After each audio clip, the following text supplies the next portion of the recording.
Good evening, everybody. I just got to work. Before I run in and clock in, I just wanted to teach you something that I figured a while ago, but I just checked it on the way to work on Google just to make sure, and I was right. Did you ever notice that the sun is no longer yellow most of the day, but it's white, like an unnatural white, bright white? Did you ever notice all the chemtrails and how almost every time around evening time the clouds come in and block out most of the sun and the sunset around this time of day every day, especially when the sun looks whitest? Do you know why? Our sun is changing. It's getting hotter, and just to prove this, Google how hot is the hottest color or hottest flame. White. Google how hot is a white flame, or what's the hottest color fire. I did, and it told me that red is the lowest temperature, white is the hottest, followed by blue being second hottest, and then yellow, orange, and red. So basically the sun is white hot now, and it's probably gonna warm up the earth around this time of day, especially in the winter, I guess, when the sun is actually, did you know the sun is actually closer to the earth during winter time than it is during the summer? If it were closer during the summer, it would be so hot on earth we'd all die. It would be like 400 degrees, you know. So basically, it's further away from the earth during the summer when it's more direct on us and hotter. And it's closer to the earth in the winter. However, when seasons like this, where the sun is still pretty close to the earth, but it's getting further away and it's setting, the sun is closer to the earth when it's setting like that, and it's hotter. So I think they're trying to chemtrail and block something from us seeing something like a second sun. There's supposed to be two suns out there, actually, and there's a second sun that they don't want you to know about. And the other thing is that there is, the sun has changed colors. They don't want you to notice that so much. And it's hotter. So they're trying to block the heat, especially during certain times of day. And at sunset, when storms form, usually, especially in the summer afternoons, they're usually in the morning or when the sun's coming up. And there's a differential between the cool of the night and the morning sun being closer to the earth and hot. Starts storms, and then in the evening, storms happen when, it starts getting cooler, but the sun is still hot, and it's still hitting. There's a temperature differential. I'm really botching this up today. But anyway, just look it up. Bottom line is, the point of this video is I noticed that our sun is now white most of the time, not yellow as it was when I grew up. It always used to be a bright yellow that you couldn't look at. Now it's a white, but you can look at it without going blind. It's weird. It's different. And so I looked up, maybe the temperature got changed. Is it cooling or is it getting hotter? And since it's bright white fire or light, that would be hotter according to Google. If it were redder, it would be cooler. If it were yellow, it would be cooler.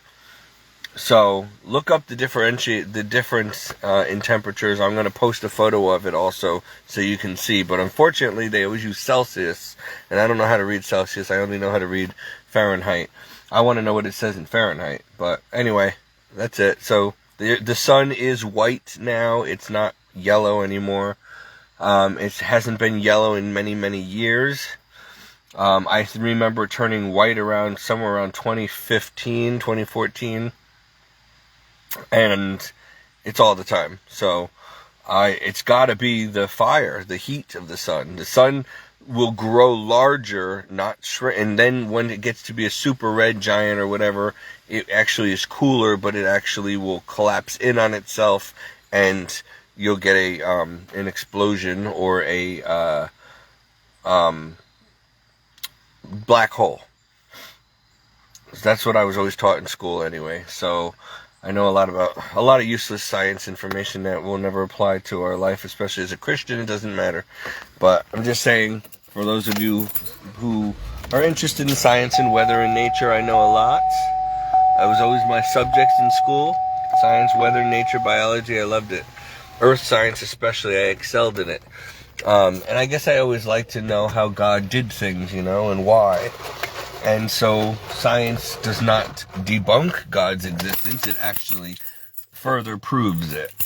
And then when you get into archaeology and history, it only further proves God's existence and proves that the Bible is 100% accurate. And that's why I like it.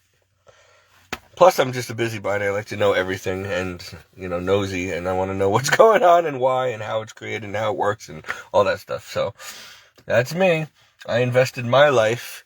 Instead of just going through life like most people, just enjoying life, I was like investigating and studying and just wanted to know what makes everything work. And so I spend my time researching and studying and exploring and, that kind of thing, where most people just don't care. If it rains, it's hot, it's cold, whatever.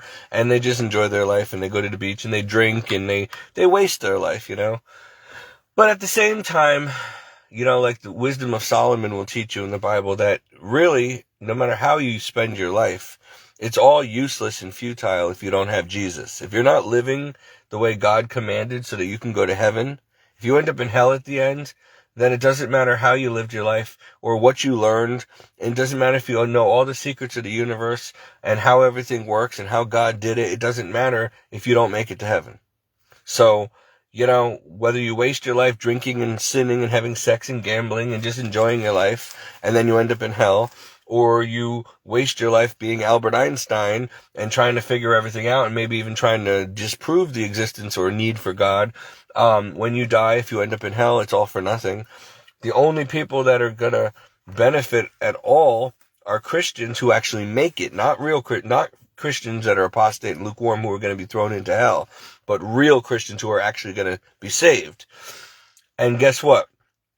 Most real Christians don't have time to be scientists and weathermen and archaeologists and all that stuff, because we're so busy just trying to get to come to know, love, and serve God and understand His Word and live according to His will, plan, and purpose, that there's no time to worry about history and mathematics and science and nature and, all this stuff that doesn't matter. You never really have all the answers ever. You never will in your lifetime.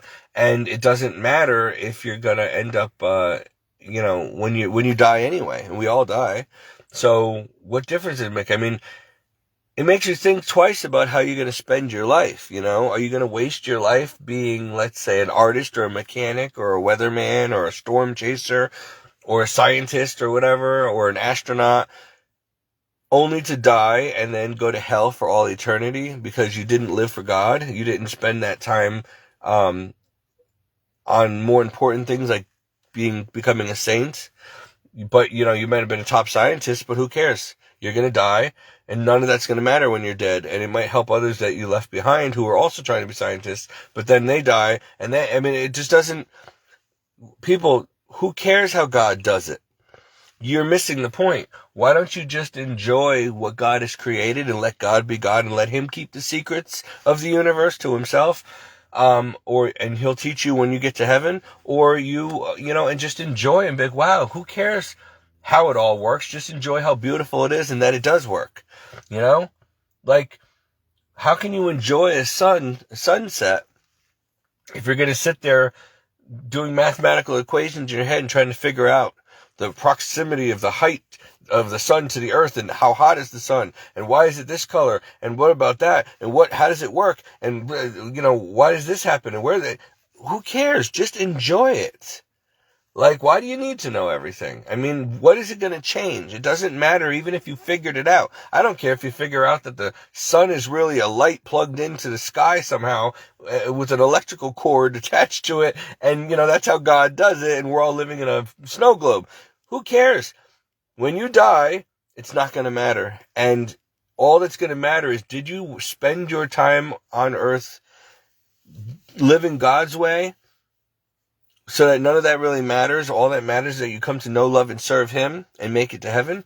Or are you going to waste your short time on life trying to figure everything out, questioning life and why you're here, and is there really a God, and trying to prove that there's no God so that you can justify your sinfulness and then, not have a guilty conscience and think that there's no hell when you're waiting for you when you die, only to find out that there is anyway, whether you believed or not. I mean, people, come on.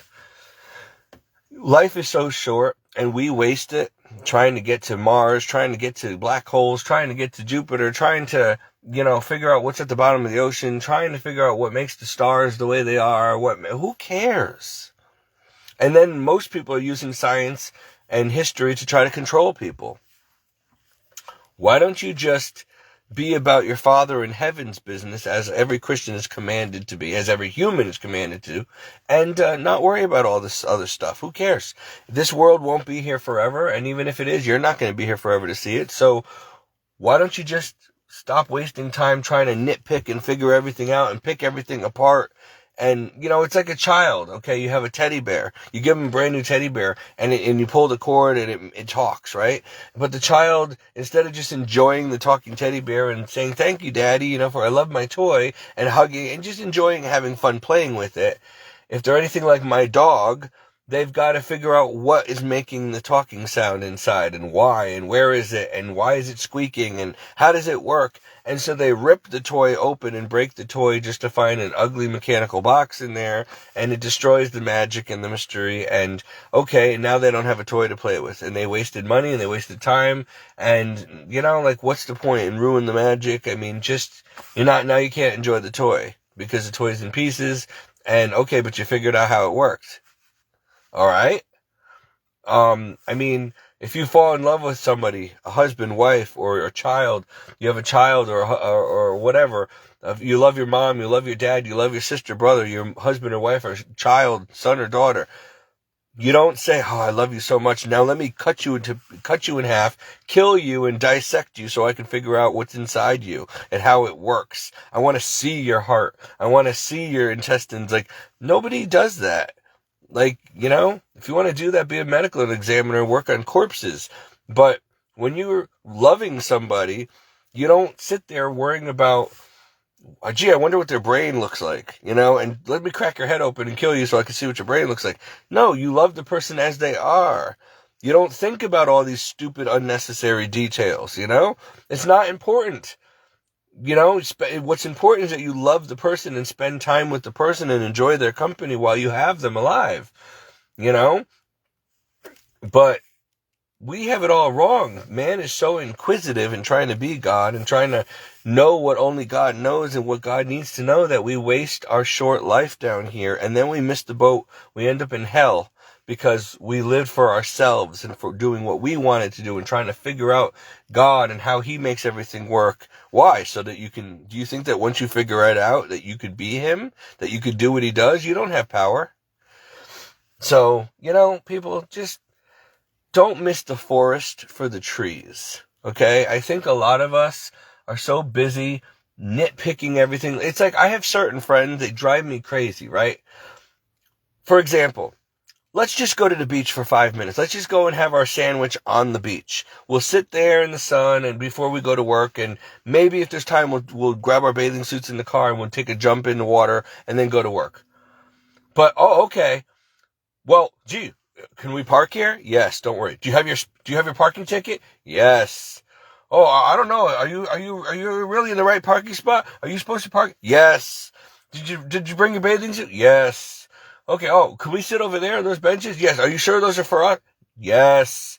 Oh, okay. Oh, well, I better put on some sunscreen. Why? It's 4:30 in the afternoon. The sun is going down. We're not going to be here very long. The clouds are coming in. Look, the clouds are going to cover the sun in 5 minutes. Let's just eat the sandwich and enjoy the sun that's out right now. Oh, hold on. Let me run to my car. Let me put a big Fisher cap on, and let me put a long sleeve shirt on, and put all the sunblock on. And it's like, okay, you're overkill. I just wanted 5 minutes of sun on my skin for vitamin D before going to work. I wanted to sit and relax and enjoy the few minutes we have together to catch up, eat our sandwich, and just watch the sunset and then go to work. But some people are so practical or missing the forest for the trees. They got to go through all these legalistic rules and, oh, make sure we're sitting in the right place. And, oh, does anybody else want to sit here before we sit here? Who cares? We got here first. Oh, well, I don't want to get burned. I don't want to get skin cancer. You're only going to be here 5 minutes. Relax. Oh, there might be bugs. Should I put on bug spray? Oh my gosh, we're not going to be here long enough for the bugs. Oh, well, are we going to have enough? It's like, okay, do you see what I mean? And it's like, oh my God, I could have done this and just done this by myself and it would have been so much better than have to make all this fuss and spend 20 minutes getting ready for a 5-minute sit there, eat a sandwich and just talk and enjoy the sun. You know what I mean? And so now the friend comes back covered head to toe with clothing and a big hat and a sunblock all over and bug spray. And it's just like, I'm sitting here with shorts and a t-shirt on, not worried about a darn thing, trying to get some sun and fresh air on my skin, trying to get a tan and just enjoy the sunset. Now the clouds come in, it starts raining. Now now we gotta hurry up and eat before we get wet. And then we decide to jump in the water. Now it's another 20 minutes. Oh, are you sure there's no sharks in there? I mean, I don't see anybody else swimming. Are we going to have enough time? Are you going to be late for work? Oh my gosh! Just throw your bathing suit. Hurry up and let's go. You're wasting time. And some people spend so much time on all the stupid, unnecessary details that you're wasting time. That 10 minutes that you would have had to swim quickly and enjoy a swim is now 2 minutes. After all of that fuss and worry and making sure everything's by the book and just, make sure, do you think oh my goodness, is it cold? Is it whatever? Just like, come on, we got 5 minutes left to swim. It's not even worth it. Let's swim out to the buoy and get back because I got to get to work and you got to be somewhere. And people do this all the time to me and I'm like, that's why I like to go solo. I don't waste time. I will quickly I just think quickly. I don't worry about stuff all the time. Like, I'm not stupid, but you can't be, there's no reason to, or I have another friend who will spend we know the time, we want to go fishing, right? So by the time he gets to my house, and by the time he packs his car with all this stuff we don't need, we're not going fishing for a week, we're going for an hour. The tide is here, it's about to go out, we only have a little time to get our rods in the water. Oh, we got to go here. We got to read the rules. Oh, we got to make sure we have the licenses. Oh, we got to make sure that we go to now we're at the tackle shop. Oh, do you need this? You need that? Okay, we got to get the right bait. But now the tide is already halfway out. And then by the time we get there, it's low tide and you can't fish. And, now I got to put sunblock on, and I better put on a coat, and I don't want to get sunburned. I don't want to get cancer. I'm going to put some bug spray on them. Oh my gosh, you know what? Don't even bother, because guess what? We just wasted all that time. It took 4 hours to get ready, and I just wanted to go fishing for an hour. I just wanted to catch the transition of the tide from high to low. The fish go within the hour of high tide and the hour after high tide when they're leaving is the best time. You got to get it right, otherwise you're going to miss your window of opportunity. And if you spend so much time worrying about the rods and the reels and putting the right hats on and do we have the right bait? And do I have sunblock on? And maybe I should wear it. Should I bring is it going to rain? Do you think we should wear a raincoat? We're only going for 5 minutes. It's freaking sunny. There's not a cloud in the sky. Come on. You only need, I'm bringing 4 fishing rods. Why? Just bring 1 rod. Like you're ruining the moment. You're making such a production out of everything that you're ruining the whole thing. And I can't stand people like that. My Jeannie used to be like that. We couldn't even, if we were going to go for just a 10-minute hike up a trail in the woods, she had to bring mace. She had to bring water for the week. She had to bring a big bag. She had to bring bug spray. She had to put sunblock. She had to put a certain hat. It had to be special shoe. And I'm like, I'm just in my work clothes. We're not going to Mount Everest. We're just, you don't know what happens. We might get stuck out here. We could get attacked by a bear. Oh my gosh. Okay, you know what? I could have been there and back. I literally could have done the trail and been back to the car by the time she was ready. Now it's getting late. The sun went down. The bugs are out. Like, oh, see, I told you that's why we need bug spray. I'm like, but we wouldn't have needed it had we gotten going an hour ago. But you had to take all this time and waste and pack a fanny pack and pack lunch. We're not even eating lunch. Oh, I mean, come on. I like to be prepared. Do you not trust God? Let me explain something, because I got to get to work. Let me explain something to you. Do you know why Jesus said, if you want to be my disciple, he said this to the rich young ruler who had a lot of stuff. He said, Lord, how do I get to heaven? He goes, okay, you really want to go to heaven? You want to be my disciple? First, count the cost. You are going to have to trust God for everything.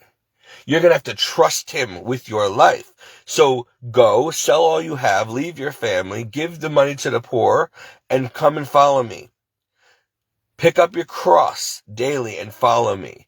Do not bring an extra coat. Do not bring a walking stick. Do not bring anything. Do not bring a bag. Nothing. Don't bring food, provisions, nothing. Only the sandals on your feet and the clothes on your back.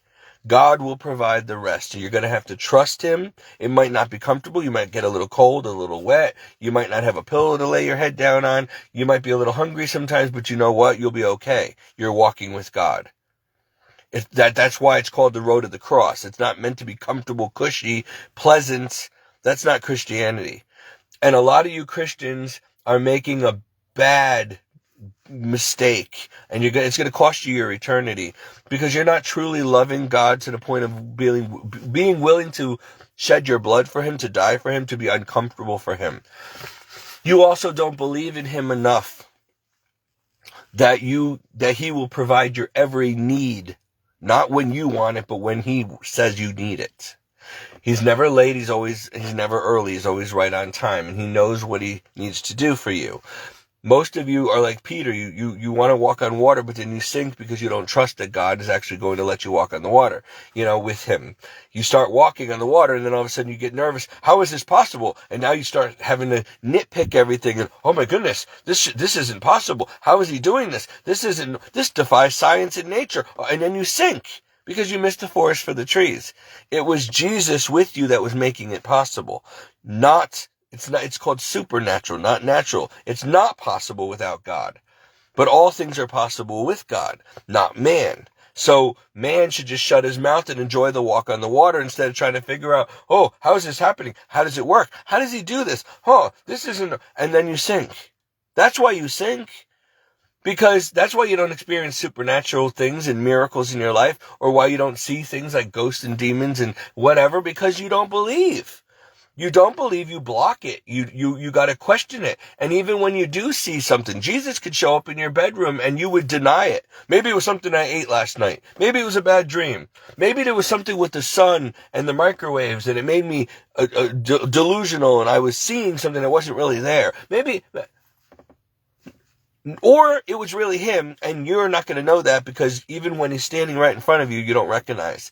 And then you want to go to church on Sunday, but why? You don't believe. See, God wants to give you amazing graces and show you amazing things and miracles, but he knows that most Christians are so lukewarm, skin deep, so shallow, so lacking in real faith, that they wouldn't believe it if they saw it. They wouldn't understand it.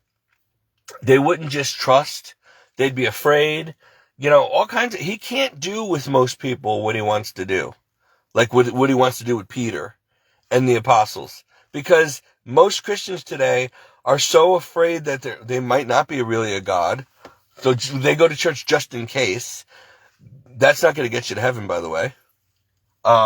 They want to pack and make sure they're comfortable and ready for everything and not rely on God to literally feed them by ravens like he did to others in the Bible, like Elijah and stuff, if he has to. You don't trust God with your life. With your money, with your food, your finances, your comfort, your health. You don't trust him enough. You got to take matters into your own hands. Well, I better pack extra clothes. I better pack extra food. I better pack money. I better pack. So you're not relying on God. You're relying on you and material things and money and other things for your life. not in comfort and stuff. And God forbid you be uncomfortable. Oh, well, I don't want to be uncomfortable. What if I get eaten by mosquitoes? So then you get bit by mosquitoes. Well, I don't want that. What if I get sunburned? Then you get sunburned. What if I get skin cancer? Do you really think God's going to let you get skin cancer if you're walking with him? And if you do, he'll heal it. And if not, it's his will. Don't worry about it. Not everybody who I've been in the sun my whole life. I was a lifeguard for years. I got burned every day, okay? I had some questionable spots removed. Maybe a skin cancer here and there removed. But you know what? I'm still here. No big deal. I got it removed. Like, come on. I enjoyed my time. I would do it again. Yeah, it aged me fast, but I enjoyed those days in the sun. All right? With no sunblock on and I don't care about stuff like that. Life is so short. What if you spend, like my friend Jeannie, God rest her soul, she's been dead since 2017. She was my best friend. I was going to marry her, and she died of cancer. Now, this girl was penny wise, dollar foolish. She would not spend anything unless she calculated it to the 9th degree and made sure that it was a wise decision. She was so frugal. She wouldn't even let me borrow $10, and unless I was guaranteed to get it back to her right away. And I'm just like, okay. And she worked hard for what she had, and this and that. She was wise in the ways of the world, but to the point of being uncharitable, to the point of never enjoying life. She was so frugal and everything was on such a schedule. I got to be in bed by 8 o'clock. Otherwise, I'm not going to be able to get up for work and 7 o'clock in the morning. So I got to have at least 10 hours of sleep, and I got to take my sleeping pills, and they don't kick in for about an hour. So that means I got to be home by 6 o'clock so I can eat my meal, brush my teeth, floss my teeth, do all the things I got to do, be in bed by 7, take my pills, and then the pills will be activated by 8 o'clock and I can go to sleep. And if you don't let me do that, then I'm going to be miserable all day tomorrow because I didn't have everything my way. So it was really not the lack of sleep. It was that lack of her OCD regimen, having everything by the book and her way all the time. Control, that made her miserable if she didn't get something her way. So now when you're trying to go out with her and have dinner and this and that, and she's constantly looking at the clock, hurry up, I don't want to mess up my schedule. I got this, I got that. And so she's so worried about telling me the whole time, we better not be late. I want to be home at this time, blah, blah, blah. Make sure she ruins the moment. There was no fun because she's constantly making sure that we're on schedule, before we even got there. And it's like, you better shoot fast because we got to get this and we got to do that. I don't want to be home by this time. And it's just like, okay, you're missing you're so busy being regimented and religious and scheduled that you're missing the point. You're not enjoying our time together. And I can't enjoy my time together because I don't care.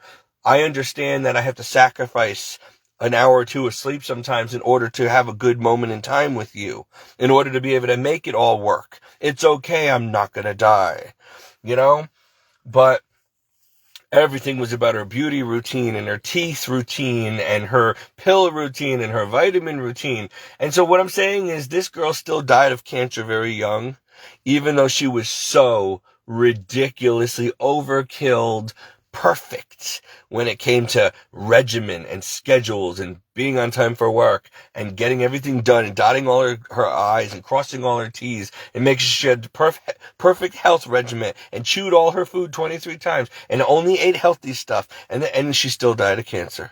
Me, I don't even worry about it. I'm enjoying my 2,000 calorie, pumpkin spice iced coffee full of sugar. I'm not supposed to be eating it. I don't care. If I die tomorrow of a cancer, stroke, heart attack, car accident, lightning strike, then I missed out on all the fun in life because I was too busy trying to save my life that I didn't live it.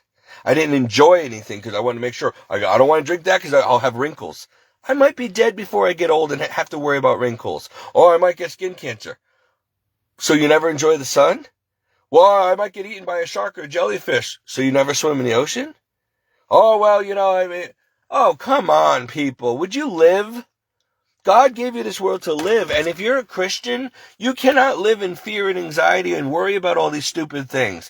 The Lord is either with you, protecting you wherever you go, and you count on that, and not one hair on your head will be touched or harmed if he does not allow it. And listen, when God says it's your time, I don't care if you stay home that day in bed, you're going to die. You'll die in bed then. When it's your time, it's your time. Whether car accident, fall down the stairs, die in your sleep, stroke, whatever. And not until it's your time.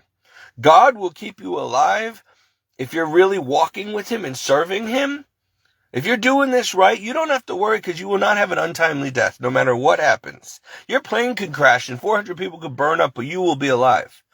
You could be floating in the ocean for a week surrounded by sharks, but they will not touch you. This is real Christianity. You don't have that kind of faith, do you? Most of you don't have faith like St. Paul and Moses, and that is why you die. That is why you don't have peace. That is why you don't know the Lord. That is why you don't work in miracles and you don't have prayers answered. That is why you can't raise the dead and heal the sick and cast out demons, because you don't have the faith of a real Christian.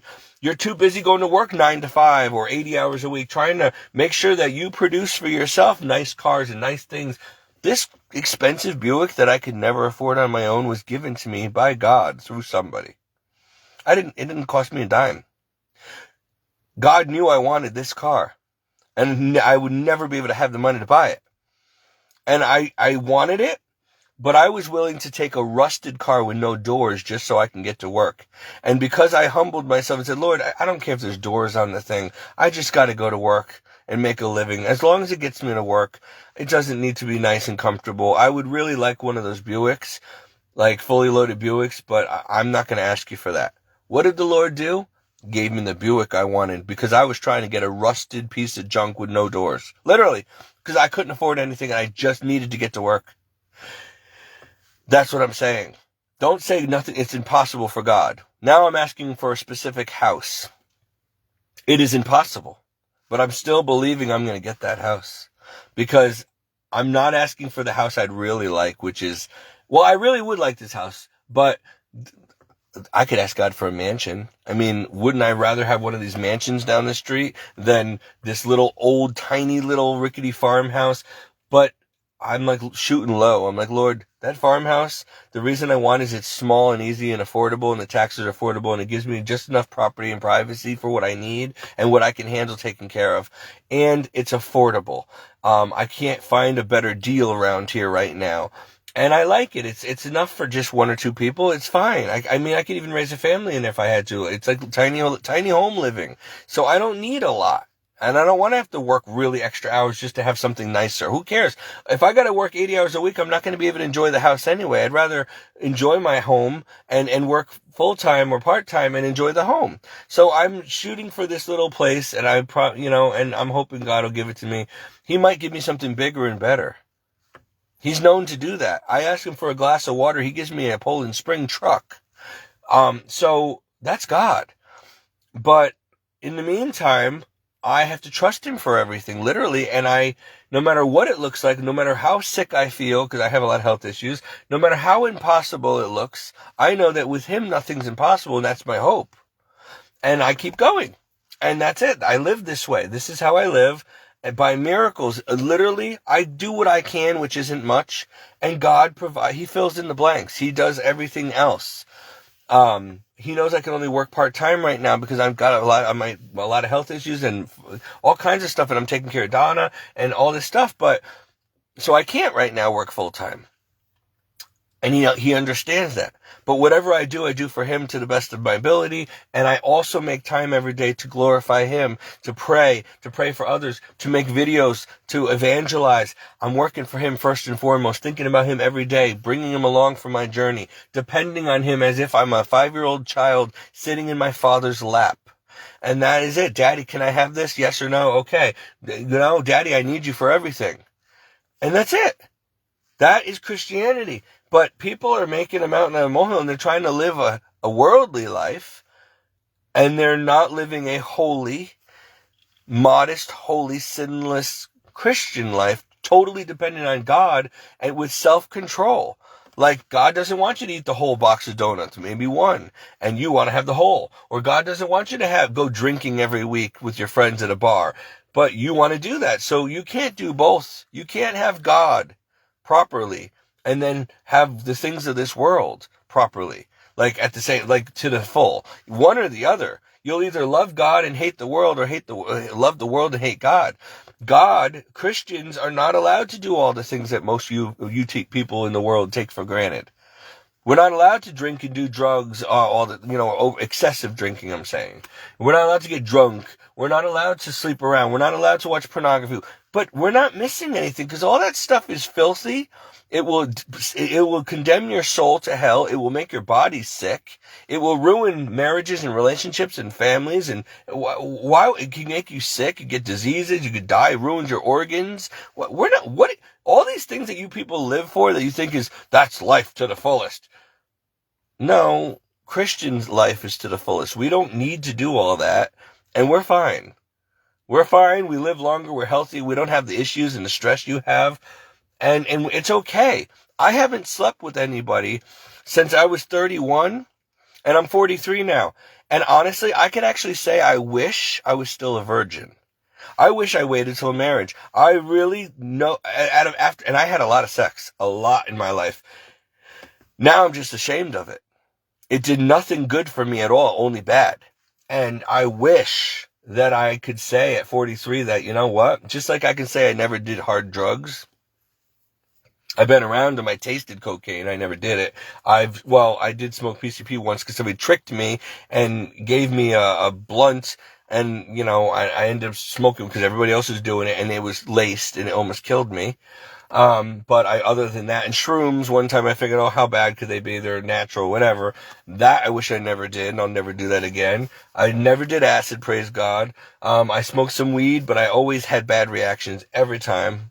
Just hate it. It just does not, I'm allergic to it or something. It makes everybody sitting there laughing and having a ball, and I'm panic attack and just miserable and just like, what's so funny? This is not funny. This is not a pleasant feeling. I feel sick. I feel sick and hungry now. Like, this is ridiculous. I don't see what's so fun about this. So, in smoking, I was addicted only because people smoked my whole life and I couldn't get away from it. So I actually joined them so I can tolerate it, because I could not breathe around smokers unless I smoked myself. Now, being a non-smoker, as soon as I even get a whiff of secondhand smoke, I literally have an asthma attack. I cannot breathe. Outside on my porch, the neighbors smoke about half a football yard away, and it blows onto the deck. Cigarette smoke, marijuana, and every time it gets to my nose, I get sick. I literally have to run. I cannot breathe. I have to use an inhaler. It's so wrong that I have to breathe in your sin. It's killing me, and you don't care. You don't even care about your own health, so you don't care about your neighbors. So that's not love of God or love of neighbor and love of self.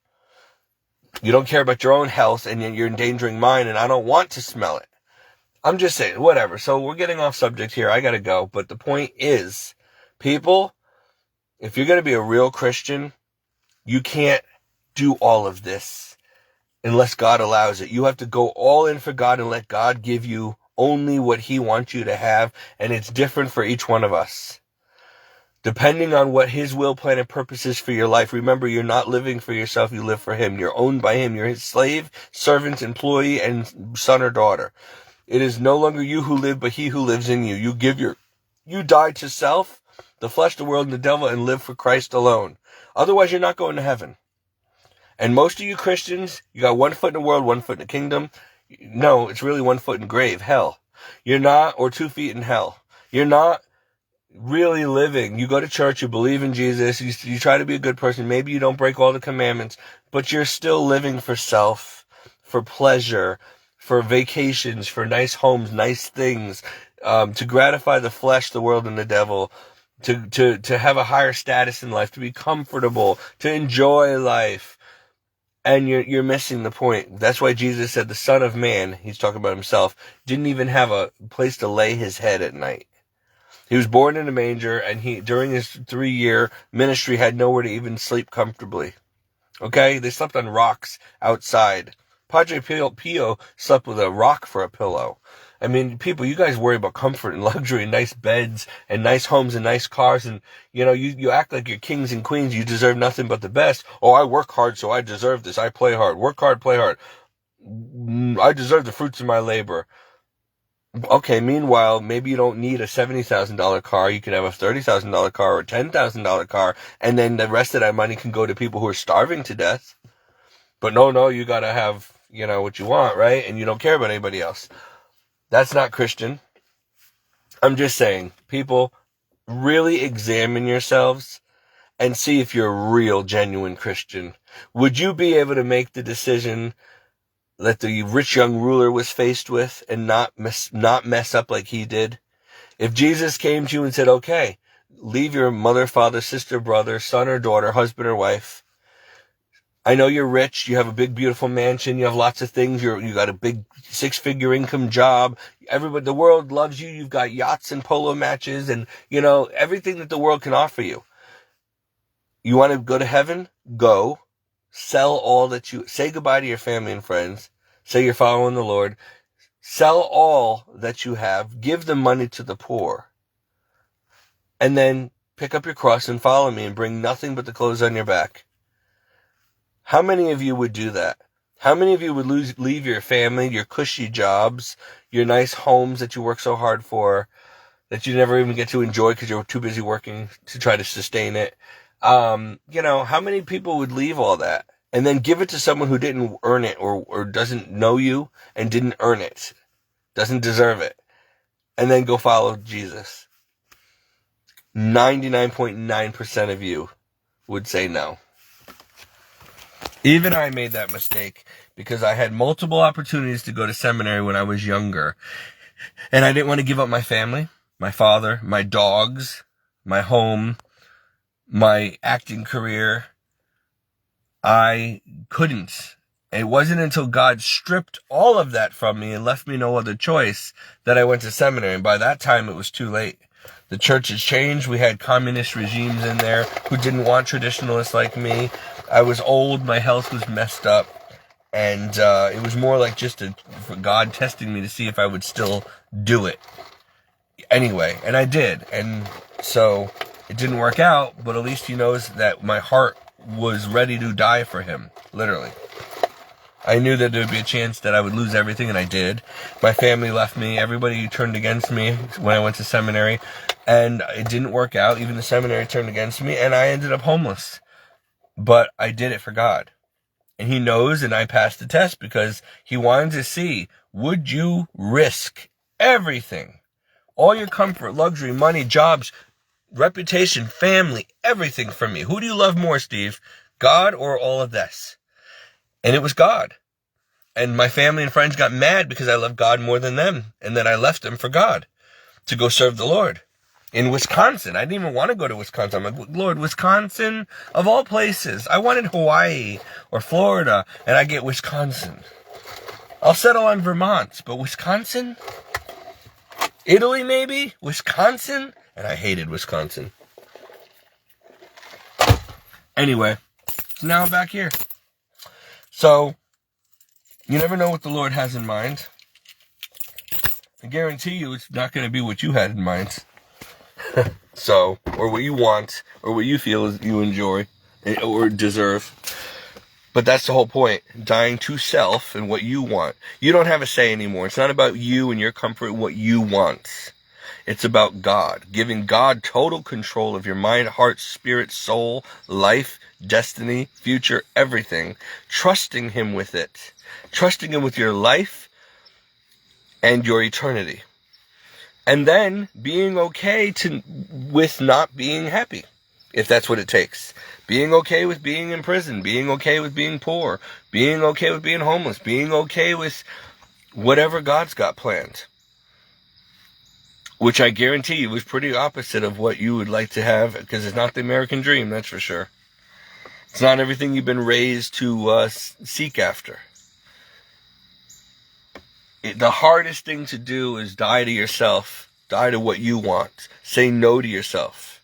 It's like trying to diet when you're working in a candy shop or a bakery. It's like trying to stop drinking when you're a bartender. It's like trying to stop smoking when you work in a tobacco plant, you know? But that's what God requires. You're in this world and 90% of it you're not supposed to touch. Or like Adam and Eve in the garden, they're not supposed to touch that apple tree, but they did. You see what I'm saying? It's hard. And why is it so hard? Pride. You're proud. You and I have too much pride. It's all about me. I want to be happy. I want to be comfortable. Me first. As long as I get mine, I only live once. I want to make sure I enjoy my life. It's all about me. I worked hard. I deserve it. What about me, me, me? Do you, be you. It's all about you. Do what you want. You do you. Be you. YOLO, you only live once. But you got to get rid of that mentality if you're going to be like Christ. Because Christ didn't want to go through that passion, death, and resurrection on that cross. He even said, Father, if there's any other way, don't please let this cup pass from me. But your will be done, not mine. He didn't want to have to do that. He did it because it was necessary. And so you are going to not have to, you're not going to want to go through or do what God wants you to do as a Christian. It goes against your very flesh, your very nature. It goes against the principles of this world. But even the laws of this world. But if you want to go to heaven, instead of burn in hell for eternity with the majority, then you're going to do what is radically required of you. And that's it. I got to go because I can go and get into more and more detail. But you already know this in your heart of hearts. You just don't want to live by it. You don't want to actually do it. It's easy to talk. It's hard to do. Anybody can preach, but it's definitely hard to practice what we preach, right? I'm trying to practice what I preach. And that's why my life looks to most of you like something that's not blessed, that you would not want to have to live with yourself. I don't want to be like Steve, sick, poor, hungry, tired, stressed, no family, no friends, nobody, not even his own church don't respect him, no home of his own, 43 years old, why would I? No, I don't want that. I'm too comfortable. I have friends, I have family, I have a job I like, they like me, I got a nice home. And car that I worked hard for, and we go to vacation. I like my life. I don't want to hate my life to the death as God requires. I want to love my life to the death and then still go to heaven. No, you're going to either hate your life and love God to the death only, or you're going to love your life and not love God properly and end up in hell for eternity. That's what the Bible truly says. Nobody's telling you what it truly says, and whenever somebody like me comes and tells you what it truly says, oh, conspiracy theorist, oh, he's too rigid, oh, nobody wants to hear him, shut up, Steve, you're not qualified to preach, you don't know what you're talking about. God wants us to enjoy life and live our best life now. God said sow a seed and we'll get $1 million. No, none of that's biblical at all. No. That's that Protestant prosperity gospel from hell, acting like Jesus is some, kumbaya, love is love. Who cares if you're gay, straight, trans? It doesn't matter. God loves you. Oh, pot smoking hippie. Oh, let's all just enjoy life, Don't worry, be happy. Amen. This is Jesus. So, heck, smoke some weed, some ganja with me. Oh, don't worry, I love you, man. Well, everybody's going to heaven. John 3:16. No, that's not Jesus. That's not the real Jesus. And you know that inside, but you don't want to admit that because otherwise you got to change everything about yourself, your mind, your heart, your life, your speech, everything. And it's overwhelming, so it's so much easier. You know what? I'll do it tomorrow. I got to have a drink. I need some weed. I need to smoke some cigarettes right now because I got to go take a walk. This kid's making me anxious. I'm nervous now. If what he's saying is true, I'm not going to heaven and I'm deceived. Oh my gosh, I'd have to get rid of everything. Yeah, absolutely. Which is why I am not a very popular preacher. Because I tell you, like the Sermon on the Mount, I talk to you the way Jesus and St. Paul would preach to you. Not what your pastor or priest wants to tell you. Not what Joyce Myers is telling you. Not what T.D. Jakes is telling you. Not what you want to hear and believe. Not your own idea. No. I'm telling you what the Bible tells you. Well, you're Catholic, so we don't need to listen to you. Yeah, wrong. No, I'm Catholic, and that's why I preach the way I do. Yeah. I gotta go. Bye.